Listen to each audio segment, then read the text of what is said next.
আরজি করে জোড়া বিভাগের অভিযোগ ঘিরে একেবারে তুলকালাম পরিস্থিতি। একদিকে প্রসূতি বিভাগ, অন্যদিকে সদ্যজাত শিশু বিভাগে মৃত্যুর অভিযোগ।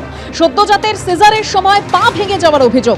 চিকিৎসকের গাফিলতিতে সদ্যজাতের মৃত্যুর অভিযোগ। চিকিৎসকদের গাফিলতি নেই, রিপোর্ট তলব করেছে হাসপাতাল কর্তৃপক্ষ।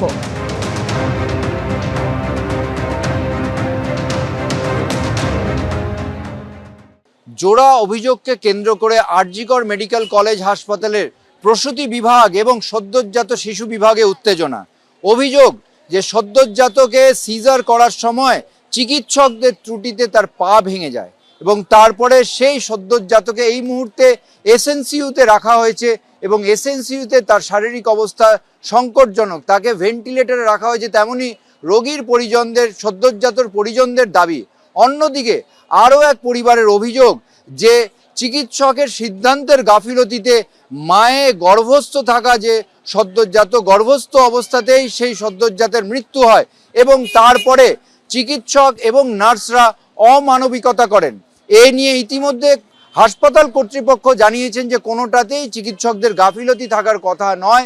তারা যতটুকু জেনেছেন যে পুরো বিষয়টাই হচ্ছে চিকিৎসায় যে জটিল পরিস্থিতি এবং সেই জটিল পরিস্থিতিতে সিজার করার সময় এই দুর্ঘটনা হয়েছে। তবে প্রত্যেকটা ক্ষেত্রে অভিযোগ লিখিতভাবে জমা পড়লে পুরো বিষয়টা খতিয়ে দেখা হবে, তেমনটাই আশ্বাস দিয়েছে কলেজ কর্তৃপক্ষ এবং হাসপাতালের তরফ থেকে উপাধ্যক্ষও বলেছেন পুরো বিষয়টার একটা রিপোর্ট চাওয়া হয়েছে। আমরা বাড়ির লোক সাইন করে দিচ্ছে, আপনি সিজারে তুলুন। বলছে আপনার কথার মতন কি আমরা সিজারে তুলবো? আমাদের টাইম আছে, আমরা ইঞ্জেকশন দিয়েছি, দিয়েছি। এইটা হচ্ছে বুধবারে দুপুর 2টোর সময় বাচ্চা মারা গেছে। কাল মায়ের শরীর এখন ঠিক আছে, ডাক্তার নিজেই বলেছিল পেশেন্টকে বলবে না বাচ্চা মারা গেছে, কিন্তু নিজেই আবার পেশেন্টকে বলে দিয়েছে তোমার বাচ্চা তো মারা গেছে, তোমার বাচ্চাকে আমরা কোথা দিয়ে দেবো? পেশেন্টের high sugar, patient high pressure, thyroid আছে, সব আছে। পেশেন্টকে বলা বারণ হয়েছিল, আমরা নিজে বলিনি। আমরা বলছি এখন যদি আমরা যদি আমার পেশেন্টকে বলি পেশেন্ট তো মারা যাবে। বাচ্চার সাথে যেটা হচ্ছে সেটা যেন কোনো বাচ্চার সাথে না হয়। এনারা ট্রিটমেন্টটা একেবারে ভালো হচ্ছে না। আগে কি হয়েছে, সিজার করতে বাচ্চাটাকে পাউটা ভেঙে দিয়েছে। হ্যাঁ, এই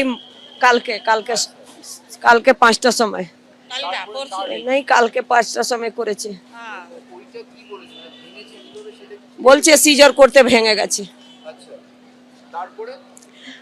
তারপরে তো ওই জানবে। এখন বলছে নিঃশ্বাস নিতে পারছে না, ভেন্টিলেটরে দিয়েছি। ক্যামেরায় দীপ্তেন্দু চক্রবর্তীর সঙ্গে ঝিলাম করঞ্জাই, এবিপি আনন্দ, কলকাতা। নির্বাচন যত এগিয়ে আসছে ততই রাজনৈতিক চাপানুতোর, রাজনৈতিক দরজা শোনা যাচ্ছে ব্যারাকপুরের রাজনৈতিক মহলে।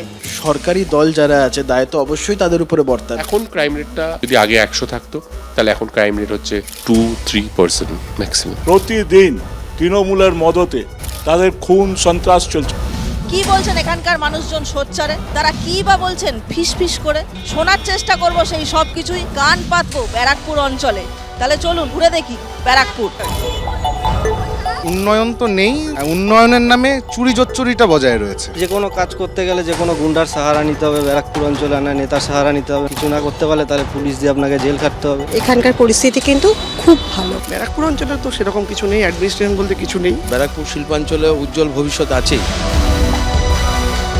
ব্যারাকপুর পৌরসভা, টিটাগড় পৌরসভা, আর এই দুই পৌরসভার যত ওয়ার্ড আছে সেই সবকটাই কিন্তু ব্যারাকপুর বিধানসভা কেন্দ্রের অন্তর্গত। গত বিধানসভা ভোটে এখান থেকে তৃণমূলের প্রার্থী হয়ে জিতেছিলেন রাজ চক্রবর্তী, পেয়েছিলেন প্রায় 69,000 ভোট। দ্বিতীয় স্থানে ছিলেন বিজেপির প্রার্থী চন্দ্রমণি শুক্ল, তিনিও পেয়েছিলেন 59,000-এরও বেশি ভোট।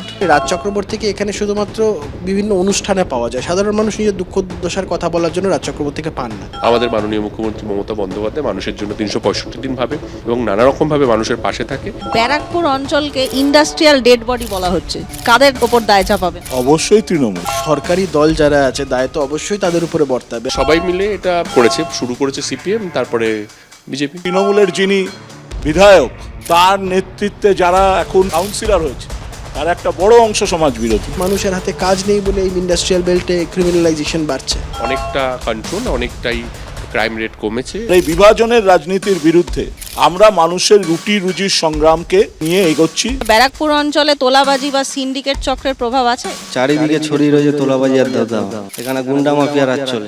15 বছর ধরে ব্যারাকপুরটা করাপশনে ভরে গেছে। ব্যারাকপুর পুরোপুরি মনে করি যে শান্তভাবেই আছে। তৃণমূল মদত দিয়েছে। এখন অনেক বেটার, অনেক ভালো, অনেক শান্তিপূর্ণ। মানুষ যখন দেখে অন্যায় হচ্ছে, অবিচার হচ্ছে, তখন তারা প্রতিবাদ করার জন্য রাস্তায় নামাই উচিত। দাদা 10 টাকার বাদাম দেবেন তো? এই এসআইআর কিন্তু জনসমক্ষে এসছে এবং মানুষ ভীষণভাবে হ্যারাস হচ্ছে। আমরাও তো বলছি মানুষ অসুবিধার সম্মুখীন হচ্ছে।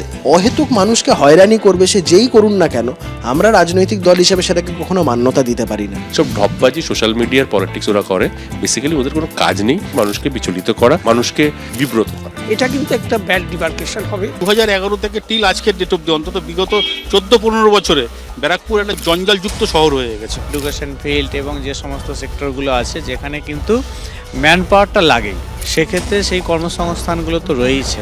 আগের বছরের ডিসেম্বর মাসে প্রায় 4খানা কারখানা বন্ধ হয়ে গিয়েছে। এই বিষয়ে দায় কাদের ওপর বর্তায় বলে আপনার মনে হয়? সম্পূর্ণটা এই রাজ্যের শাসক দল যারা, যেখানেই কলকারখানার জমি পাচ্ছে সেখানটা রিয়েল এস্টেটের প্রজেক্ট করবে, পয়সা কড়ি কামাবে। কেন্দ্রীয় সরকারও এর জন্য দায়ী, এর জন্য আমাদের রাজ্য সরকারও দায়ী। শ্রমিকদেরকে ডিপ্রাইভ করে, মালিকদের সাথে একটা গোপন আতাত করে শাসক দলের নেতারা শুধু নিজেদের পকেট ভরতে ব্যস্ত। মোদি আর দিদির সেটিং সমস্তটা মালিকদের স্বার্থে। যখন নির্বাচন আসে তখন এরা বলে চটকল খুলে দেবো, আর তারপরে সব চটকলগুলো বন্ধ হয়ে যায়। সিপিএম এর সময় এদেরকে ডেট করে দেওয়া হয়, তারপরে আরো বেশি শেষ করে দিয়েছে সেন্ট্রাল গভর্নমেন্ট, যারা পাটের দাম বাড়িয়ে দিয়েছে। একটাই ইস্যু দুর্নীতি। ইন্টারনাল অনেক রকম কারণ হতে পারে, সেই কারণগুলো সব জট খুলে যাবে। আগামীতে কিন্তু সবকিছুই চালু হবে। ব্যারাকপুর পুরোপুরি মনে করি যে শান্তভাবেই আছে। রাস্তা প্রচন্ড আগের থেকে অনেক ভালো মতো রাস্তাঘাট হয়েছে, আমরা সেফটি আছি। আগে যে অভাবটা ছিল সোসাইটিতে, আজকে কিন্তু সেই অভাবটা নেই। ব্যারাকপুরকে এইভাবে আর কেউ চিনতে পারে না। ব্যারাকপুরকে সবাই বললেই বলে এ তো বোমগুলির ব্যারাকপুর। এখনকার যারা পলিটিক্যাল দায়িত্বে রয়েছে তারা কেউ ওখানে ক্রাইম চায় না, তারা চায় শান্তি। আমরা আতঙ্কিত আশঙ্কিত না, আমরা যে কোনো লড়াইয়ের জন্য প্রস্তুত। কলে জল আসবে কিনা আমি জানি না, কিন্তু এখানে যেখানে আমি দাঁড়িয়ে আছি, এখানে এলে জিভে জল অবশ্যই আসতে বাধ্য। কারণ আমি এই মুহূর্তে আছি বিরিয়ানির রাজধানী ব্যারাকপুরে, আর আমি নিজেকে আজ প্রমিস করেছি কাজ না মিটিয়ে কিন্তু বিরিয়ানি আমি খাবো না। তাহলে চলুন, বলেছিলাম কাজের শেষে বিরিয়ানি খাবো।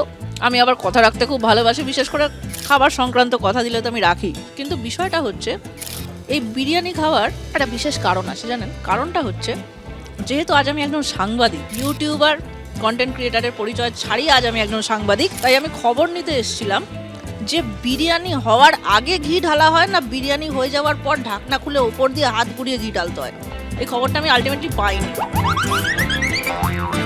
কিন্তু আপনাদের আজকে আমি প্রচুর খবর দিয়েছি। আশা করি আপনারা সেই খবরগুলো শুনে একটু হলেও ইনফরমেশন পেয়েছেন। তাহলে এবার আমি চলে যাচ্ছি না, এখানে তো থাকতেই হবে। বিরিয়ানিটা নাহলে কে শেষ করবে বলুন? ওটা আমায় করতেই হবে, কিছু করার নেই। কিন্তু বিষয়টা হচ্ছে আপনারা দেখতে থাকুন তারকার চোখে তারকা কেন্দ্র, চোখ রাখুন এবিপি আনন্দ। এবিপি আনন্দ, এগিয়ে থাকে, এগিয়ে রাখে।